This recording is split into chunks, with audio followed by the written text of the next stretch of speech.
أشهد أن لا إله إلا الله وحده لا شريك له وأشهد أن محمدا عبده ورسوله اللهم صل وسلم على سيدنا محمد وعلى آله وصحبه أجمعين سبحانك لا علم لنا إلا ما علمتنا إنك أنت العليم الحكيم ولا حول ولا قوة إلا بالله العلي العظيم أما بعد فيا أيها المؤمنون اتقوا الله أوصيكم ونفسي بتقوى الله وطاعته لعلكم تفلحون. Alhamdulillah, kita panjatkan syukur kepada Allah dengan izinnya masih lagi diberikan kesihatan yang baik, pemeliharaan daripadanya. Mudah-mudahan kita terhindar daripada segala wabak dan juga penyakit dengan kita berusaha sedaya mampu yang mampu kita lakukan, itu dengan pertama kita banyaklah berdoa pada Allah Subhanahu wa taala, dan yang kedua marilah sama-sama kita jaga kita sebagaimana yang disarankan. Mudah-mudahan wabak ini dapat dihentikan dengan cepat dan kita dapat melakukan banyak kebaikan-kebaikan yang lain lagi, khususnya dalam ibadah kita dan juga dalam perkara-perkara dunia dan akhirat kita, insya-Allah. Alhamdulillah, pada kesempatan ini kita masih lagi dalam adab-adab yang disarankan oleh pengarang kitab kita Imam An-Nawawi rahimahullah, khususnya dalam perjalanan. Jadi Imam An-Nawawi rahimahullah ini dia menulis kitab ini mengikut keperluan semasa perjalanan, sebelum dan semasa dan selepas. Maknanya cara penulisan metodologi dia ialah daripada persiapan kita dan apa yang akan kita tempuh sepanjang perjalanan itu, dan dibekalkan kepada kita dengan ilmu-ilmu itu. Bukan hanya sekadar kita kalau cerita bab haji kita duk nampak haji saja, duk nampak tawaf, sa'i, yang tu saja. Tapi sebenarnya amalan ibadah haji ini dia merangkumi banyak perkara-perkara yang berkaitan dengan kewajipan yang kita perlu tahu. Bukan saja hanya tuntutan kefarduan apabila kita berada di Arafah, di Mekah, di Muzdalifah sahaja, tetapi bertitik tolak daripada perjalanan rumah kita dan persiapan-persiapan yang perlu. Kerana Allah Ta'ala sendiri menegaskan kepada kita tentang keperluan membuat persiapan bekalan, sebagaimana ayat haji yang sering kita bacakan dalam surah Al-Baqarah, a'udzubillahi minasyaitonirrajim. Sebagaimana kita ambil ungkapan yang sedikit ini, walaupun ayat itu panjang, kata Allah Ta'ala wa tazawwadu, berbekallah kamu, fa inna khairaz zadi taqwa, kerana sebaik-baik bekalan itu adalah takwa. Takwa tu ialah bentuk ketaatan. Bila kita huraikan takwa tu merangkumi, kalau tengok ayat dalam surah Al-Baqarah, alladzina yu'minuna bil ghaib wa yuqimuna as-salah wa yu'tuna zakah wa mimma razaqnahum yunfiqun. Maknanya merangkumi keseluruhan kehidupan. Jadi bila kita nak pergi Mekah ni, tidak memadai hanya kita belajar teknik untuk melakukan ibadah haji sahaja, tetapi kewajipan kita, kesempurnaan yang kita cari ialah dengan kita menyempurnakan sifat-sifat takwa yang bermula daripada ilmu persiapan diri kita, ilmu kejiwaan, ilmu teknikal ibadah dan seterusnya, ilmu kesempurnaan untuk menjaga diri menjadi manusia yang layak untuk mendapat anugerah syurga daripada Allah Subhanahu wa taala. Itu berat. Sebab tu nak mengaji haji ini adalah satu yang cukup panjang, dan sebab tu kesimpulan daripada kitab ini, Imam An-Nawawi mengatakan belajar haji ini adalah pembelajaran seumur hidup. Bukan kita nak pergi Mekah tu saja baru kita belajar, tapi seumur hidup, sebelum, semasa dan selepas. Dan yang lebih berat tu macam mana kita nak mengekalkan tarbiyah haji itu dalam kehidupan kita selepas kita balik. Yang tu yang paling berat, yang paling susah. Biasanya kita ni yang nak buat mula tu semangat, tapi yang dah habis tu, kita dah hilang dah dan kita rasa macam sempurna. Yang tu yang menjadi cabaran kepada kita untuk kita lakukan. Baik, malam ni kita sambung fasal yang seterusnya pada muka surat yang pada muka surat 43. Fasal ni fasal dia tak sebut tajuk kat situ. Cuma menghuraikan kepada kita tentang keperluan untuk kita memahami kewajipan untuk menunaikan ibadat, salat khususnya. Dan huraian kita ni berkenaan dengan macam mana kita nak sempurnakan ibadah kalau sekiranya kita tidak ada perkara yang mengharuskan dan juga mengesahkan salat, iaitu wuduk, taharah. Dan kita telah pun huraikan berkenaan dengan keperluan itu dulu, dan kita ambil sikit dah sambung pada perenggan yang ketiga sebenarnya di sini. Qala al-musannifu rahimahullah, ashab kami berkata, haram baginya wuduk dalam keadaan seperti ini kerana menghormati jiwa yang lebih utama. Apa dia cerita ni? Ni hak atas ni, ada dua perenggan di atas berkenaan dengan kalau sekiranya kita bawa ayak dalam kita musafir ni. Ni gambaran ni musafir dengan kenderaan unta. Maknanya kalau kita pun sama jugalah, kalau kita naik kapal terbang, ayak yang ada pada kapal terbang tu hanya dikhususkan untuk kita minum, dan ada dah sikit untuk kita bertaharah, tapi kalau sekiranya ayak itu tak mencukupi untuk kita berwuduk, maka harus kita bertayamum. Cuma disebut di sini jika ada ayak tetapi dia memerlukannya kerana dahaga atau rakannya dahaga, haiwannya dahaga, atau haiwan yang dihormatinya dahaga.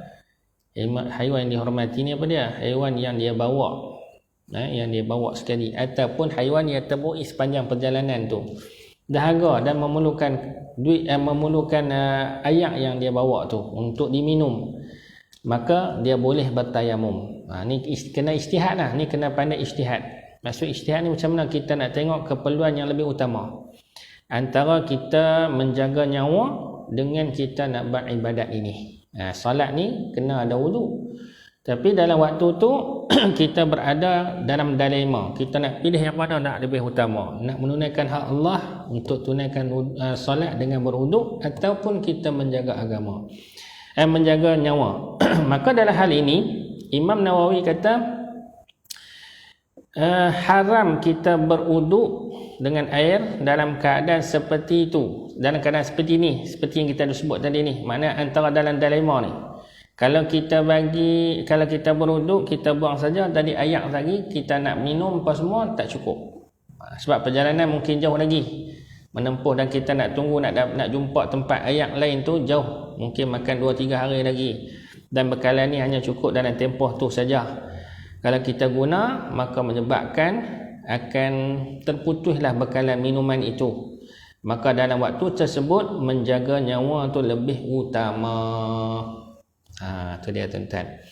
Jadi hal ini kita boleh kias dengan suasana kita lah ni lah. Sebab tu dalam kita nak berijtihad ni, nak kena tengok pada suasana yang lebih umum, sebab dalam maqasid syari'iyah dia ada 5 perkara, menjaga agama, menjaga harta, menjaga nyawa. Itu semua termasuk dalam perkara-perkara yang perlu kita nilai, yang kita perlu bagi pertimbangan antara ibadat dengan nyawa. Nyawa tu lebih utama, ibadat tu utama. Sebab walaupun ibadat tu utama, tapi ibadat ni dia ada kaedah rukhsah, yang boleh diberikan keringanan dalam waktu-waktu yang tertentu. Sebab Islam ni bukan main dalam bentuk yang menyukarkan kita. Islam ni main dalam bentuk yang mesra kepada manusia. Maka ibadah yang Allah Ta'ala wajibkan kepada kita ni ada keluasannya dan diberikan keringanan dalam waktu-waktu yang tertentu. Macam contoh kita sembahyang secara jarak ni lah. Benda ni sunat tuan-tuan.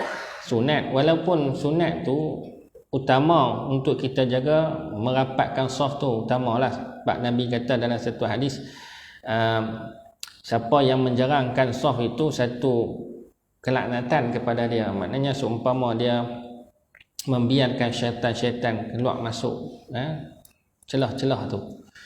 Dan salah satu keutamaan semayang berjemaah ialah rapatkan saf. Sawu sufufakum fa inna taswiyata sufu min iqamati salah. Sebahagian daripada keutamaan solat jemaah itu sendiri.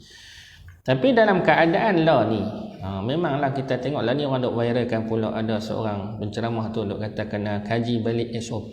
Dalam duk celah-celah kaji balik lagi banyak duk jadi. Nak buat kat mana lagu tu tuan-tuan? Bolehkah kita nak ukur komen tu 1 meter tu? Siapa yang mampu nak kira? Benda ni bukan benda yang boleh kita buat secara teori begitu saja. Dan benda sangkaan ni banyak. Kan? Sebab tu tak sampai ke peringkat itulah sebenarnya ada benda-benda. Ni benda sunat. Kalau benda wajib pun ada keringanan. Sebab tu kalau nak hurai benda ni agak sukar kita nak faham bagi orang awam ni. Maka dalam keadaan macam ni kita bagilah kepada orang yang pakar. Dan kalau pakar pun bercerita kepada orang awam pun tak mahu nak dengar panjang-panjang. Dia nak boleh tak boleh, tu saja. Kita ni kalau pi seminar, kalau dia buka cerita sampai sejam duk cerita tentang teori, dia duk buat macam mana nak menghasilkan natijahnya tu, boleh lena antara tu tuan-tuan. Dia nak dengar hasil boleh tak boleh, tu ya. Lah ni hasilnya untuk jaga masalah agama dan juga masalah nyawa ni, kita terpaksa duduk dalam keadaan yang macam ni. Dan keadaan kita ni agak lama kalau tu duduk rapat-rapat. Semayang berjemaah tu lama juga. Kalau kata kita mungkin ada setengah orang kata dah berstandard lah kita dengan pasar raya kita bagi, tapi ramai juga orang tak ikut duduk rapat-rapat. Tapi dalam masjid siapa kita nak bagi jarak-jarak juga. Itu isu tuan-tuan. Kalau tuan-tuan pikir dengan orang kata apa singkat ataupun secara sepintas lalu memang kita nampak macam tak logik kita buat ni. Tapi kalau tuan-tuan renung lama, tengok kepada masalah, tengok kepada banyak perkara untuk menjaga nyawa dan sebagainya, maka kita akan bersetuju untuk kita nak laksanakan. Sebab ada juga syarat baru ni, nak dikurangkan jarak 1 meter kepada 0.5 meter. Boleh ke tak boleh? Tak apalah, yang tu tuan-tuan serahlah kepada ahli. Tak payah duk pening kepala, dan tak payah duk bagi. Memanglah kita kadang-kadang orang kita ni dia suka duk nak viral, lepas tu suka nak bagi nasihat. Nasihat tu bagus. Tapi ada orang yang berautoriti tu, mereka pun fikir lebih daripada kita sebenarnya. Lebih daripada kita duk fikir masalah. Sebab kalau kita bagi sesuatu panduan, kalau panduan tu salah, orang yang bagi panduan tu yang akan bertanggungjawab. Hak kita ni ikut, tak ada masalah sebab kita ni orang tak reti. Orang yang bagi panduan tu lah yang bertanggungjawab apabila dia beristihad ataupun dia memberi fatwa ataupun sesuatu panduan. Maka orang yang beri panduan tu dia mestilah orang yang betul-betul fikir kepada masalah yang lebih jauh, bukan masalah yang dekat ni saja. Baik, jadi sebab itu dalam kitab ni juga dia menghuraikan kepada kita supaya kita faham bagaimana bentuk ijtihad yang kita nak buat, khususnya untuk kegunaan orang yang lebih umum. Kalau kita nak ijtihad dengan kita seorang-seorang tak apa, kalau tak melibatkan orang lain tak ada masalah. Tapi kalau melibatkan masalah awam, yang tu kena ambil kira. Kalau di rumah semayang jemaah, tak payahlah kita buat macam semayang di sini. Di tempat awam yang kita tak tahu siapa dia mai daripada mana. Sebab dalam rumah kita dah tahulah dia orang kita yang tu duk pusing-pusing orang tu buatlah semayang macam mana biasa, rapat-rapat, tak masalah. Jadi yang ni kita kena sesuaikan dengan keadaan. Keadaan yang mana lebih kepada masalah ammah itu. Baik, balik pada cerita kita tadi. Jadi maknanya kita diharuskan untuk meninggalkan kewajipan berwuduk itu disebabkan adanya masyaqqah untuk menjaga nyawa. Sedangkan wuduk ada gantinya. Kalau tuan-tuan buat kajian terperinci lah, setiap amal ibadah kita ni ada perkara-perkara yang bila ada masyaqqah, adanya rukhsah di situ. Ada. Daripada semayang kita, kalau tu tengok pada semayang pun cukup dah. Pertama, kalau seribat wuduk, bermula sebelum wuduk tu kita kena mandi. Wajib kalau sekiranya kita berhadap sah. Di situ pun ada kelonggaran kalau kita tak boleh nak mandi. Mungkin disebab satu tak ada ayak, satu lagi tak boleh guna ayak. Kalau sekali kita berhadas, kita boleh gantikan dengan tayamum. Itu keluasan ataupun kemudahan yang diberikan. Begitu juga kalau kita nak berwuduk, tak boleh nak berwuduk, boleh digantikan tayamum. Kalau sekalinya termasuk dalam kategori yang kita sebut tadi, tak ada ayak satu. Yang kedua, dalam keadaan kita tak boleh guna ayak. Dan begitu juga keluasan dalam ketika kita nak bersolat, daripada hukum rukun fi'li. Rukun fi'li kita wajib berdiri. Daripada kita tak boleh berdiri, boleh kita sembahyang dalam keadaan duduk. Kalau kita tak boleh duduk, boleh kita sembahyang dalam keadaan baring. Itu keringanan yang diberikan, keluasan di dalam hukum syarak. Jadi maknanya tuan-tuan, itulah yang dikatakan hikmah ibadah itu. Kita wajib buat, tetapi ada kelonggaran-kelonggaran yang diharuskan oleh syarak. Baik. Inilah masalah yang amat patut dipeliharanya dan dikhabarkan kepada khalayak ramai. Jadi bab rukhsah ini kita kena faham sungguh-sungguh. Bab kita nak ijtihad pada diri kita sendiri ni. Sebab ada keadaan-keadaan yang kita memerlukan keyakinan dan ilmu untuk kita nak buat pilihan dan nak menentukan setakat mana kita ni adanya darurat dalam diri kita. Macam contoh kita nak sembahyang duduk, orang lain tak boleh nak bagi ijtihad kat kita melainkan kita. Orang lain boleh hanya bagi irsyad sahaja. Irsyad tu petunjuk, nasihat saja. Tapi yang nak menentukan kita. Sebab yang bertanggungjawab di hadapan Allah kita juga. Yang nak jawab betul tak betul yang kita buat pilihan kita tadi ni. Sebab tu yang dikatakan di sini oleh Imam Nawawi, kena sampaikan kepada orang ramai supaya orang ramai ni boleh buat penilaian sendiri untuk melihat sekadar mana masyaqqah dia, sekadar mana ketidakmampuan dia untuk menunaikan hak-hak Allah Subhanahu Wa Taala ni dengan sempurna. Nampak tak? Okey.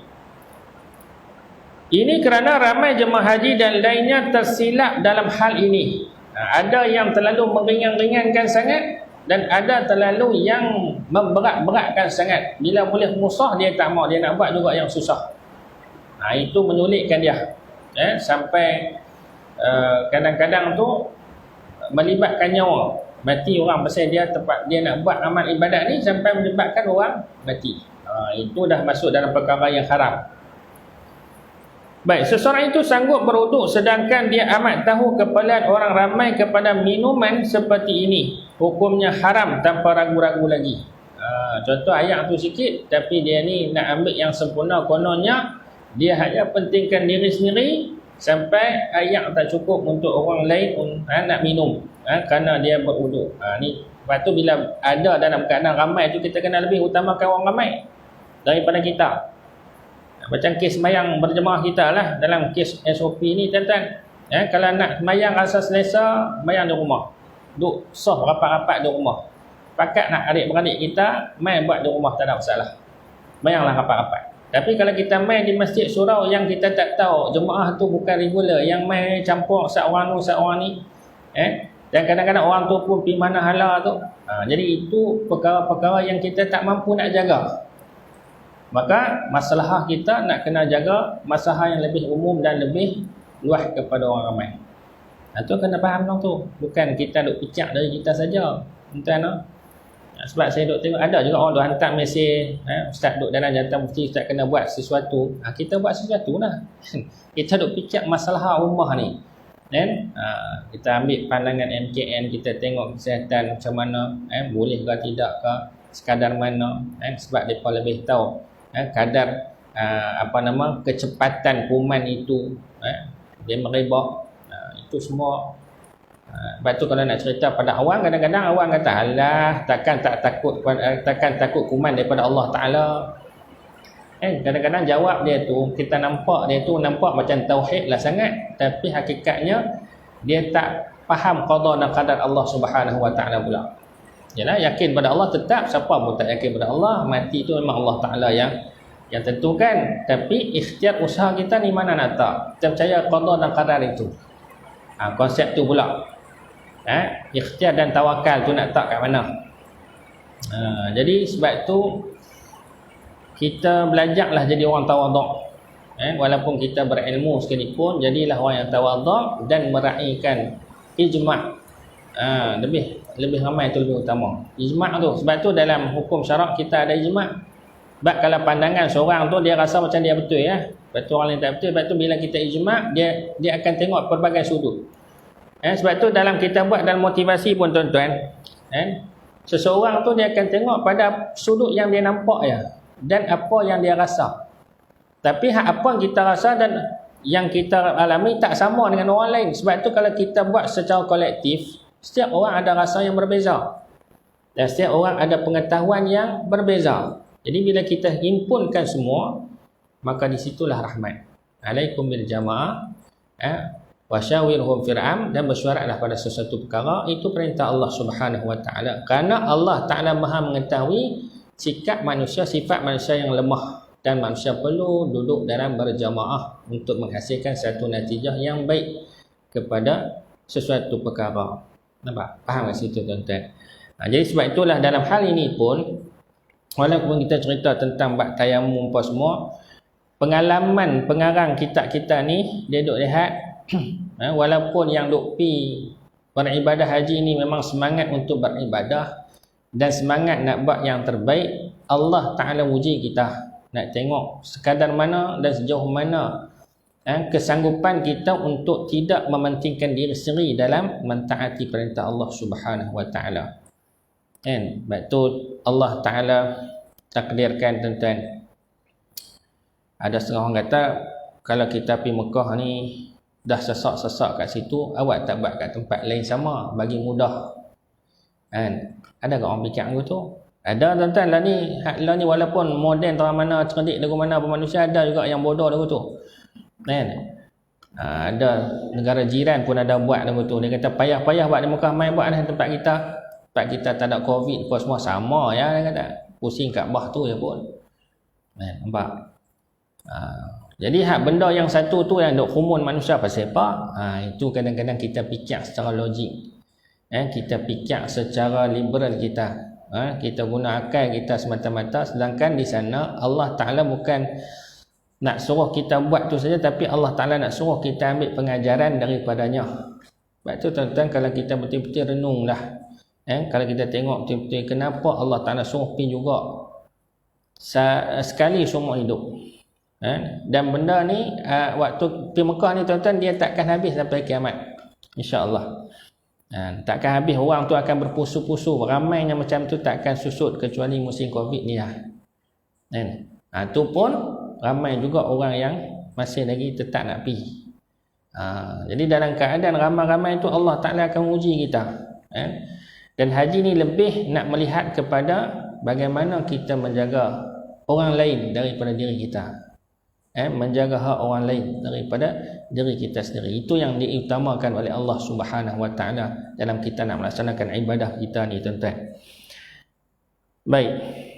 Begitu juga hukum bagi mandi junub, haid dan lain-lain, sama seperti wuduk seperti yang kami nyatakan. Jadi boleh ada rukhsah di situ. Sesiapa yang disangkanya bahawa wuduk dalam keadaan seperti ini mempunyai kelebihan, sebenarnya dia adalah seorang yang jahil dan amat jelas tentang kesilapan dan kejahilannya. Maknanya kalau kata yang terbaik, dia kata kena wuduk pakai ayak juga, kena berwuduk dengan ayak. Jadi kalau dalam keadaan yang sulit macam tu, kita duk pergi ambil yang terlebih baik, maknanya afdal tu, sedangkan kalau kita ambil afdal dia akan menyebabkan mudarat, maka keadaan kita pilih itu adalah pilih yang salah. Macam lah ni lah, kalau kita kata yang tu cerita bab wajib kan, hak wuduk ni wajib. Hak kita duk cerita soft ni, yang tu sunat. Kalau kata kita duk ujung sekali pun sembahyang ikut imam ni tetap dapat berjemaah, cuma pahala kurang. Tapi kalau isu ni pun kita duk petikaikan tuan-tuan, jadi kita telah menggadaikan keutamaan menjaga nyawa tu. Jadi bab ni bukan saya nak condemn semua, cuma kita kena fikir masalah tu. Dalam agama ni dia ada masalah tu lebih utama, kan? Kena jaga bab keutamaan di situ. Jadi kalau kata kita buat sesuatu yang boleh menyebabkan tiba-tiba lah kita duk ketegak juga, jadi juga jangkitan kuman tu dengan cara kita buat sembahyang macam tu? Bukankah dia akan jadi satu yang mengaibkan? Jadi kita boleh buat, orang akan kata, orang yang bukan Islam akan kata, inilah orang Islam, tak pernah nak ikut, tak pernah nak fikir orang lain daripada fikir mereka saja. Jadi dia akan jadi satu isu pula. Nampak tuan-tuan? Kalau habis sungguh-sungguh ada vaksin tak apa, tapi tak jumpa lagi, kita terpaksa aku. Di situlah keluasan yang kita kena meletakkan kepentingan awam tu lebih utama daripada kepentingan diri sendiri. Kalau tuan-tuan tak setuju, terpulanglah. Ini atas dasar iman kita pada Allah Subhanahu Wa Taala. Lagi kita rasa takut pada Allah, lagi kita kena jaga hak-hak Allah dan hak-hak manusia. Hablum minallah wa hablum minan nas. Tapi Allah Ta'ala bagi keluasan kepada kita dalam hukum syarak ni. Jadi kita boleh ambil lah di situ untuk menjaga masalah. Jadi sebab itu Imam Ghazali, Imam Nawawi kata di sini, sebenarnya dia adalah seorang yang jahil dan amat jelas tentang kesilapan dan kejahilannya. Sesungguhnya kelebihan wuduk, jika sekiranya tiada seorang pun yang memerlukan air tersebut untuk minum, sama ada yang perlu kerana rakan dahaga di dalam perjalanannya atau salah seorang rombongannya tersebut. Maknanya kita kena utamakan untuk nak menjaga masalah, menjaga nafsu, menjaga diri itu, nyawa. Baik, jika tuannya mempunyai air tetapi enggan memberi air sedangkan dia tidak perlu kepadanya kerana dahaga, sedangkan di sana terdapat yang amat memerlukannya kerana dahaga, maka yang dahaga itu berhak mengambilnya secara kekerasan dan baginya berhak berperang. Sampai peringkat tu. Ada pula orang kaya ni, dia ada air, dia tak mau nak jual, dia tak mau nak bagi, Jadi dalam keadaan kita nak menjaga nyawa tu, sampai ada satu peringkat harus untuk kita memerangi orang tersebut untuk nak mengambil ayat tu dengan cara kekerasan, sebab dia dah buat zalim kepada orang. Biar orang mati ramai-ramai, satu kezaliman. Baik, jika salah seorang membunuh, maka tuan air dipersalahkan. Tiada qisas, tiada diat, dan kifarah dikenakan. Tak ada kena apa-apa dari segi hukum syarak. Sebab apa? Sebab orang yang tak bagi tadi ni, dia telah berlaku zalim. Dia banyak ayak, dia berlaku zalim. Ataupun dia jual dengan harga yang mahal, zalim. Kapitalis punya geng. Ini satu perkara yang sampai ke peringkat hukum begitu. Sebaliknya, yang memerlukan air jika terbunuh, dia diberi jaminan dengan qisas dan juga diat ataupun kifarah. Kalau orang yang terbunuh tadi kerana nak menuntut hak dia, bukanlah, walaupun bukan hak dia lah, tapi dizalimi, maka kematian tu boleh dituntut. Maknanya boleh diminta apa? Qisas ataupun diat ataupun kifarah. Boleh minta, boleh disaman orang tu. Macam kes ni lah, orang yang duk bawa penyakit ni, disebabkan kelalaian dia, orang boleh pergi saman dia, boleh tuntut pampasan daripada dia, kerana kita ni kena pasal dia. Tuan-tuan, kan yang di dunia pun lagu tu, mana hukum Allah Ta'ala pun ada keluasannya di situ.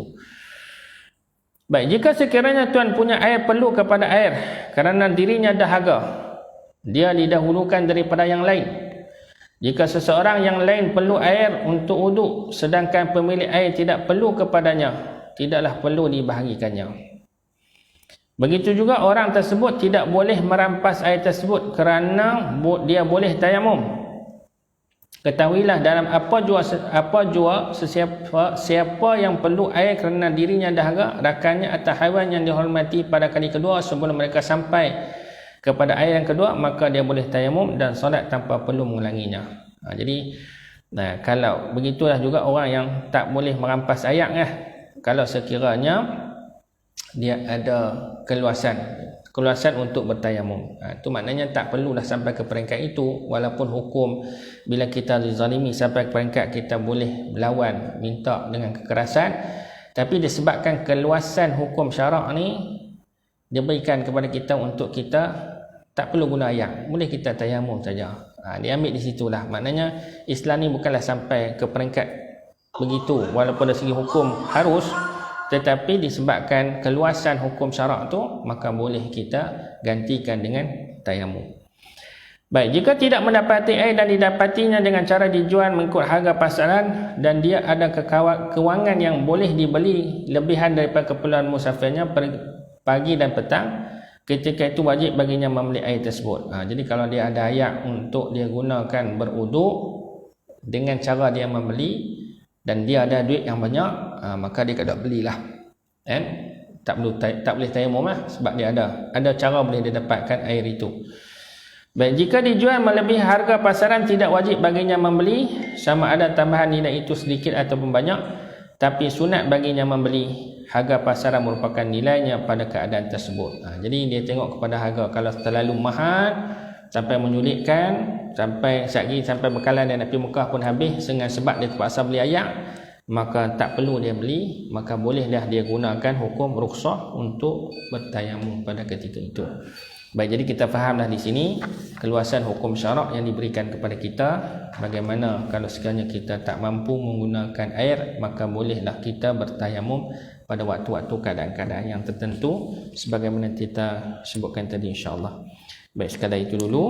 Kita akan sambung pula pasal yang seterusnya. Jika dia tidak mendapati air, wajib baginya mencari dengan sesiapa mengetahui. Jadi insya-Allah kita tengok pula macam mana usaha ikhtiyar yang perlu dilaksanakan sebelum kita mengambil rukhsah daripada hukum-hukum syarak ni tentang. Baik, wallahu a'lam.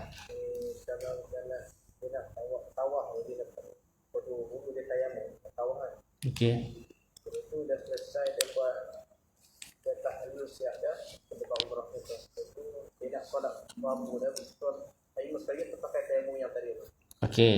Jadi kalau sekiranya dia menggantikan ni ada keadaan-keadaan mungkin tak ada air ataupun sakit, dia menggunakan tayamum.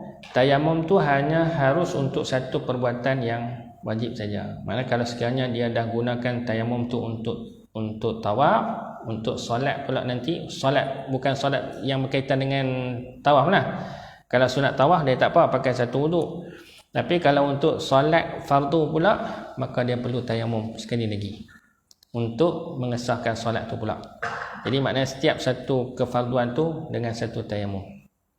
Okey, saya tanya pula sembahyang sunat nak buat berapa banyak rakaat macam mana, kena tayamum banyak kali ke? Sembahyang sunat tu satu saja. Untuk satu tayamum boleh gunakan untuk sembahyang sunat yang banyak. Tapi untuk tukar kepada kefarduan yang lain, dia kena bertayamum pula. Itu untuk tayamum lah. Wallahu a'lam. Okey, cakap tu dulu lah. Aku qali hadza astaghfirullah wa billahi taufiq wal hidayah. Wassalamualaikum warahmatullahi taala wabarakatuh. Bismillahirrahmanirrahim. Alhamdulillahirabbil alamin wassalatu wassalamu ala asyrafil anbiya'i wal mursalin wa ala alihi wa sahbihi ajma'in. Allahumma faqihna fid din wa 'allimna ta'wil wahdina ala siratikal mustaqim. Allahumma arhamna bil Qur'an waj'alhu lana imama wa nura wa huda wa rahmah. Allahumma dhakkirna minhu ma nasina wa 'allimna minhu ma jahilna warzuqna tilawatahu ana al-laili wa atrafan nahar waj'alhu lana hujjatan ya rabbal alamin. Allahumma tahhir qulubana minan nifaq wa a'malana min الرياء وألسنتنا من الكذب وعملنا من الخيانة. اللهم اختم لنا بحسن الخاتمة ولا تختم علينا بسوء الخاتمة. دعواهم فيها سبحانك اللهم وتحيتهم فيها سلام وآخر دعواهم أن الحمد لله رب العالمين. تقبل الله منكم.